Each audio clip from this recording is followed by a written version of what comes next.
मी काल स्वतः पीडितेच्या वडिलांशी 2 वेळा बोललो। मी त्यांना हे समजावून सांगितलं की आपल्याला नराधमाला मृत्यूदंडाची शिक्षा करून घ्यायची आहे। त्याकरता वेळेत चार्जशीट दाखल होणं आणि केस चालणं याकरता आम्ही माननीय हायकोर्टाच्या माध्यमातून सगळ्या गोष्टीला फास्ट ट्रॅकवर नेतो आहोत। रेकॉर्ड वेळेत काम करण्याचा आमचा या संदर्भातला प्रयत्न आहे। लोकशाहीमध्ये आपल्याला सगळ्यांनाच असं वाटतं की अशा नराधमाला भर चौकामध्ये फाशी दिली पाहिजे, पण ती लोकशाहीत करता येत नाही।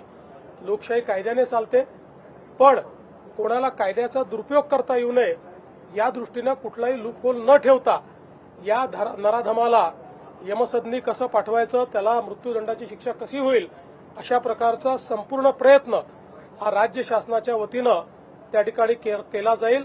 न्यायालयातनं हे प्रकरण वेगानं मार्गी लावलं जाईल। तशा संदर्भातलं एक लेखी पत्र देखील आम्ही पीडितेच्या कुटुंबाला दिलेलं आहे। घटना गंभीर आहे, रोष देखील साहजिक आहे।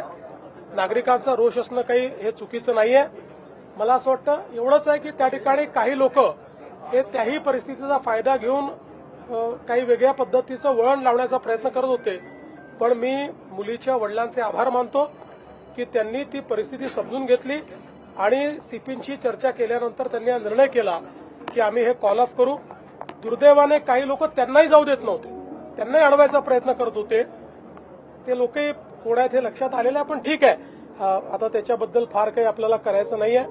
मात्र मुलीच्या वडिलांनी जो काही त्या ठिकाणी ती भूमिका घेतली त्याबद्दल आम्ही त्यांचे आभारी आहोत आणि या कुटुंबाच्या पाठीशी आम्ही शक्ती ताकदीने उभे राहू।